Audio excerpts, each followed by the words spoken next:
Hello, welcome to the American Business Podcast, the voice of American business. Today, I'm welcoming you, episode 66. And today is a special episode. That is why we also name it the voice of nonprofits. We have a great guest today, and we'll talk about nonprofits, their challenges, their services, and why they are important for our society and for our country. Today's number is 7. This is how many exceptional business professionals today join the Connectional America Business Alliance monthly networking event. We ran it today, this morning. It went great, and the recording is available on our YouTube channel. If you haven't done so, please watch the Connectional America Business Alliance monthly business networking event and meet with these exceptional 7 professionals that we had the great discussions and they shared their insights with us. Great. Let's get our conversation started. Let's invite our guests to our virtual stage and let's get the conversation started. Hello, Lisa. Welcome to the podcast. Hello, Kevin. Thank you for inviting me. I'm very excited to be talking with you today. Thank you very much for being with us. How are you? How is your week going so far? Very nice. A little bittersweet. My daughter went back to college. She goes to college in Florida, but it's gone pretty well. And my little one's home, so now she gets all of my attention instead of. That's for sure, right? That's great. Well, thank you for sharing these, and thank you for being with us. Appreciate it. You're welcome. Well, Big Brothers, Big Sisters of Long Island. That's a great organization, and I love our audience and listeners to learn about it. So that's why I'm really excited for this episode. As a start, would you please introduce yourself and Big Brothers and Big Sisters to our audience and to our listeners? My pleasure. My name is Lisa Mitnick. I'm the Director of Partnership Development for Big Brothers Big Sisters Long Island. We are the Long Island chapter of a national organization. We offer mentorship programs for children throughout Long Island from the end of Queens all the way out to the tip of Montauk. And what we do is we offer mentorships with bigs. The mentors are called bigs and the mentees are called littles. And in addition to offering a mentorship program, what we do is we also provide other things that our students need, such as financial literacy programs, reading literacy programs, scholarships, back to school supplies, holiday gifts.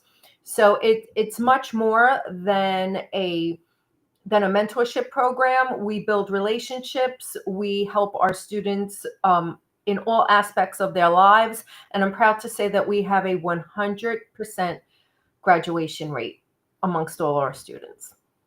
Yeah, this is really exciting. Well, how did you choose your current career? All right. Well, I had a very long career in banking where I did marketing, PR, and business development. And although I loved it there, I felt like I had a different calling.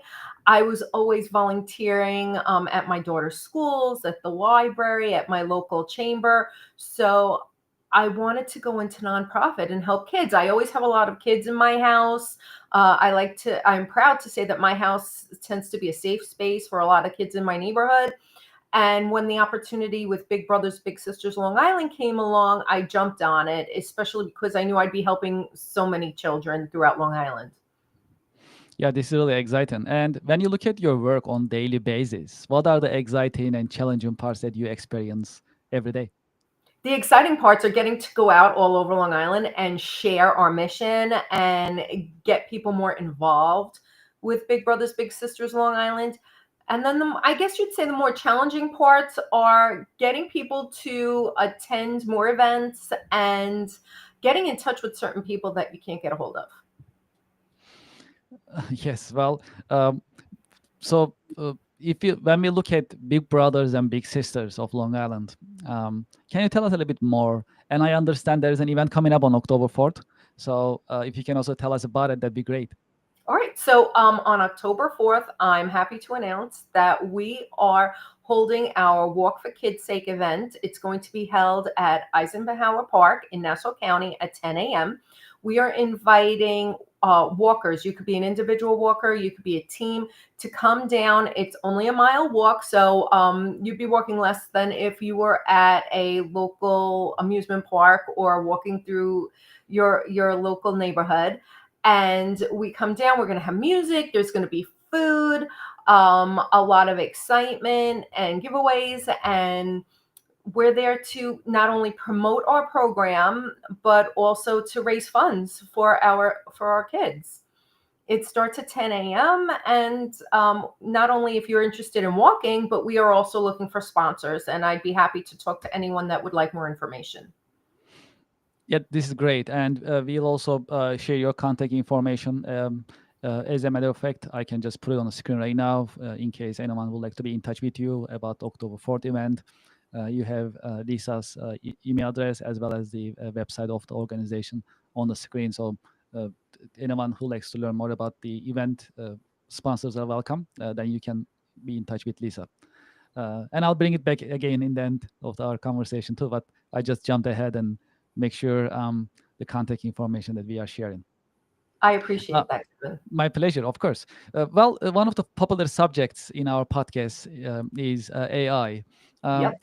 How do you see the impact of AI, especially in nonprofits, as well as your professional observation in general, in terms of how it is changing the business landscape and operations nowadays? Well, I know from a personal standpoint, it helps me get a few things done faster. I also get another opinion. Say that one of my team members aren't available. I use the opinion of AI, and it's a useful tool if used correctly. But you also have to remember that not all the information is correct, and you have to do your research. I'm a very big research-based person. I always check my facts, and people have to remember, even though they're utilizing this very, very good tool, that you want to check your facts so that you don't wind up, looking stupid, because you're only good as your last mistake. That this is really interesting. You mentioned that because in the event that we put together or in the morning, the Connectional America Business Alliance networking event, we had 7 professionals, and one of the subjects that we covered was about actually AI. And similarly, they all say the same thing. Not everything that generative AI telling us, giving us as an answer is not correct. We need to double check and make sure it's accurate. To your Absolutely. point, just to spot your point, they all said the same thing. So that is the fact. I mean, by itself, at the moment, it's a tool. It's a support tool, but we always have to double check. That's how it looks like it. You also want it to be coming from you. You don't want your opinion coming from a machine. You want it to be genuine. That is true. And we had this conversation earlier too. And these generative AI tools, they use a similar data sets. They all have the same, like whether you use Gemini or ChatGPT or Copilot. When you ask the same question, you get a similar answer. The style is the same, the wording is the same, or like. So what I'm saying is like people are learning. I can easily tell if someone really use AI all the way. I can tell because the style is there. It's I as mean, you if can you're just talking to the capture same it. person over and over again. Yeah, that's true. That is true. And do you think will AI replace humans in the future? In some positions, absolutely. Which is good and bad because you can concentrate on other things. I know a lot of people are starting to head towards more of industry related jobs where you would more likely work for a union or become a plumber or an electrician, which was, in my opinion, ignored for so long, and we need all these people. So maybe our youth will start leaning towards that. However, there are so many marketing. My main focus has always been marketing. I'm worried that could become a little obsolete. A lot of people are using AI tools to take the place of people in marketing. Yeah, that's a good point. I think one thing about marketing is like the core part of marketing is actually about strategy, right? The positioning of the product, and that requires a lot of research, understanding the competitors, understanding the market, customers, their needs. and then you come up with the solution, and then you position your products and services against your competitors, and you try to hit it right there, right, to address the need. So that strategic part is, I think, very able. I don't think AI can handle it right now, at least. But though, once you set the strategy up, the communication part, as we call it, Marcom in our software industry, that part is, we are automating it already. Actually, we are already doing it. So that to your point, that part is absolutely Yes. AI is taking over in so many ways. So it's a big change in that sense. When we think about AI, it is changing the business landscape, and it even changed the society in some way. So in a way, it's an opportunity. We can fix many different things, but then Yes. remains to be seen. I also feel it's happening very quickly, faster than what we're used to. Correct. I mean, if you think about the .com boom years, the internet when it came, um, it also came in, but not in this speed. No. So the way that we got into internet, from dial-up to, Wi-Fi and all the, high-speed internet, took years, Absolutely. many years. Comparison to that, yeah, I agree with you. The speed of AI in terms of coming into the business world and our lives is faster than we never seen before. So that is that's interesting. I'm also worried that there'll be a disconnect with our youth, because as it is, they're always on their phones and on their computers, and this is all you see. So I'm worried you're going to see it even more, because you want children to interact, Mhm. and the more AI develops, I'm worried that it's going to become less and less with interactions with our youth. Yes, that's a great point. I like to shift our conversation towards your professional experience a little bit, if I may. Absolutely, that'd be Have great. you had any mentors, role models who shape your professional career journey that you can share with us? I am very proud to say I've had many mentors throughout my career. I have to say, throughout my early career, obviously my parents. My dad was key with telling me, how to approach my supervisors and coworkers and giving me business advice. And being that event planning is such a huge part of my career, I got to witness firsthand my mom with all the events she would plan, and how she would do things with accuracy and figure out pricing. So Wow. those are my two greatest role models always. I'm proud to say that Patty O'Connell, who was my former supervisor when I was over at People's Alliance Federal Credit Union, not only did she train me with marketing and PR, but she showed me the way. She showed me how to be a good supervisor, how to listen to people, how to approach different things. So I'm proud to say Patty O'Connell is one of my greatest mentors. Then, of course, there are so many other people right now that are my current mentors. I'm proud to say that Lenore Rocky with Synergy Wealth Strategies is one of my mentors. When I told her I was thinking of making a career jump, she she helped me in so many different ways, from looking at my resume to giving me references, and telling me what I should and shouldn't look for. So Lenore is another one of my great mentors. I'm very close with the staff and the people at Middle Country Public Library. Sophia Surlis McPhillips and I talk all the time. She's the director of the Middle Country Public Library. We've kind of rose through the ranks together, and whenever I have a problem or a question, she's one of the first people I call for advice. Yeah, this is really exciting. If there is one key career lesson that you learned the hard way that Mhm. you can share with us, what would it be? Make sure you give back to people. That's one thing that I find, especially a lot of the younger generation, if they don't have the answer to something, they like to avoid people.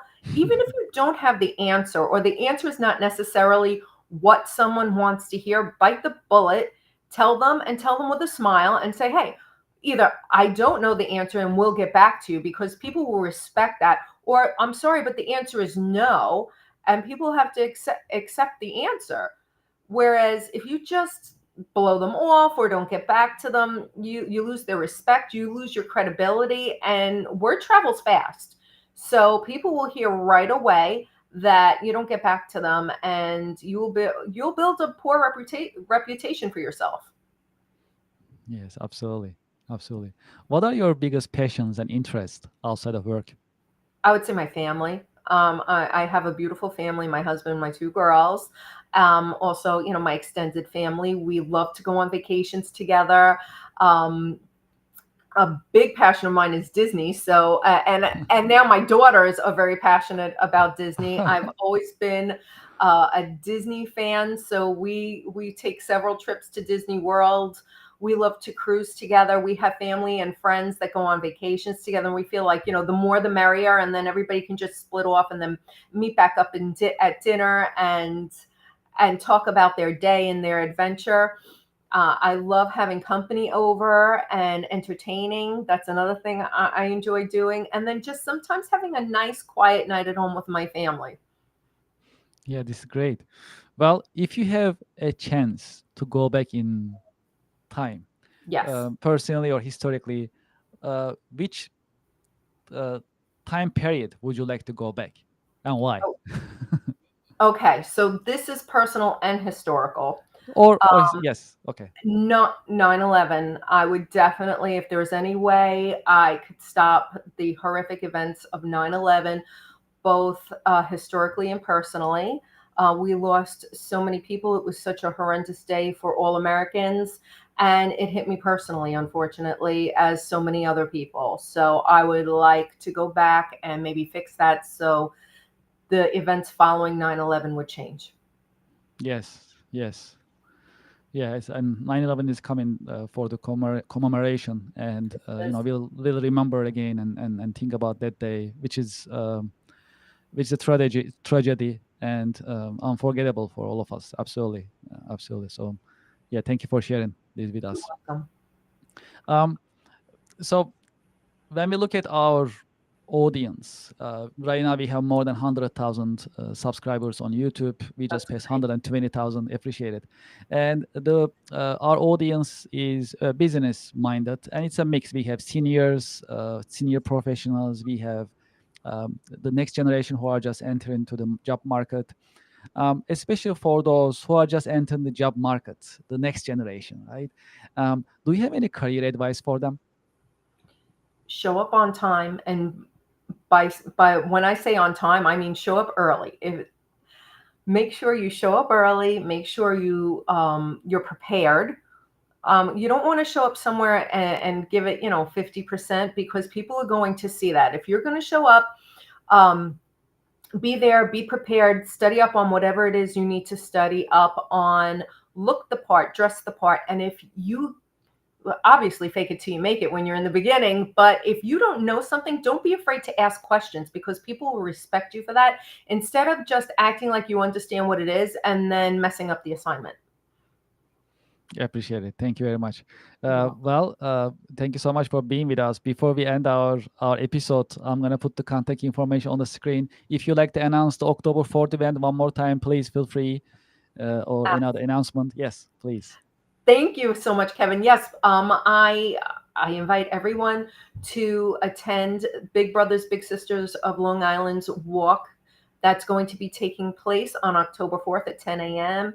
at Eisenhower Park. You can sign up on our website, which is listed here, or you can email me. Either one works, and I look forward to seeing you all there. And thank you for your participation. Lisa, thank you so much for being with us in your busy schedule. Uh, thank you for telling us about Big Brothers and Big Sisters and You're welcome. for the coming events. It was a great conversation, and I wish you a great weekend. Thank you. I wish you one too, and thanks again for having me on your podcast. It was a pleasure. It's my pleasure. Thank you so much. Have a great weekend. You're welcome. You too. Well, to our audience and to our listeners, we just talked to Lisa Mitnick from Big Brothers and Big Sisters. It's a nonprofit organization, and they are very active. The services that they provide, yeah, they are crucial. And I'm glad that we had this conversation today. So you learn more about the the organization, and that is why today's episode is a special episode. We call it special episode for the voice of nonprofits. As you may remember, last week we also had another guest from Options for Community Living. We had their CEO with us. We had a great informative conversation. So what we are trying to do in the American Business Podcast is to invite nonprofits to our podcast and introduce them and create these environment, facilitate these conversations to help them tell us about their organization, their services, and how us as society and community can support them as volunteers, as donors, as supporters in some form.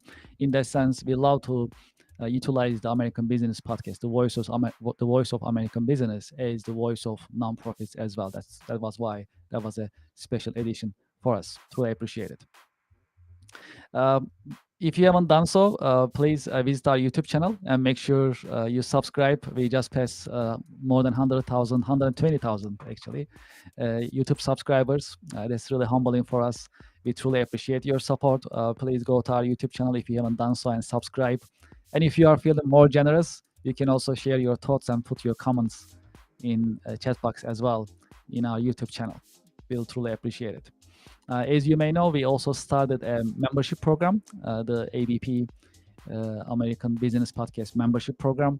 And we have different ways that you can be a member and support our podcast. We have different membership models, whichever makes sense and whichever that you like to choose. Each membership has different benefits, and we truly appreciate your support as well. I have a QR code on the screen. If you scan this QR code, it'll take you to a website. And in this website, you can see different membership types, and you can sign up and register and support the American Business Podcast. We'll truly appreciate your membership and your support. And if you'd like to be a guest in our podcast, you can send us an email, americanbusinesspodcast@gmail.com. We also welcome your feedback. What do you think about our episode?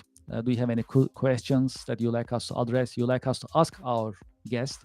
Please send us an email, americanbusinesspodcast.com. You can also send us an email for advertising and sponsorship opportunities, americanbusinesspodcast@gmail.com. If you visit our website, you can learn more about our podcast. Also, we publish coming schedule as to our guests, as well as the subjects that we are planning to cover. It is americanpodcast.tv. Okay, what else is happening? This morning, we had the Connectional America Business Networking event for the August. This is a monthly business networking event. We invite professionals, limited number of professionals. They introduce themselves, their products, their services, and we talk about the popular subjects. We talk about AI, we talk about continuous improvement, we talk about tariffs. This is a great opportunity to those who are interested in promoting their businesses and services to grow your business. I have a QR code on the screen. When you scan this QR code, it'll take you to a page that you can see September, October, November, and December events schedule. This is an online event. You can connect from anywhere, really. So it's very easy to be a part of it. You can scan this QR code. You can see the dates coming up for the Connectional America. The latest one we published actually this morning. It went great. I hope you can join us for the next one. When you scan the QR code, you'll see it for the September and October, and feel free to sign up and be part of it. We have a new sponsor, Ms. Excel. If you like to learn Excel and other Microsoft software systems in a fun and enjoyable way, you can consider Ms. Excel. I have the QR code on the screen that you can scan. I also have a discount code, ABP 2025. Once you are about to check out, make sure you put the discount code so you'll have the discount from Ms. Excel for Ms. Excel's courses on Microsoft Excel and Microsoft software systems. If you're in the market for SAP ERP or NetSuite ERP services, implementation, configuration, training, and support, consider iTech Inc. iTech Consulting is an expert in SAP implementation services as well as Oracle. They are specialized in these implementation and support services for SAP and Oracle. If you can scan this QR code, it'll take you to their website. You can learn more about their services and you can get in touch with them. When you get in touch with them, make sure you mention the American Business Podcast to get a discount from us. And if you're in the market for VPN software to have a secure VPN experience, secure internet experience, you can consider IPVANISH VPN. I use IPVANISH as well. It's a solid system. And if you scan this QR code, you can learn more about IPVANISH VPN software, and you can sign up as well if you are in need of VPN software to have a secure internet surfing experience. Well, that is all for today's episode. Thank you very much for being with us. I am looking forward to having you in the coming The American Business Podcast episode. The American Business Podcast is the voice of American business. Thank you very much. Have a great day.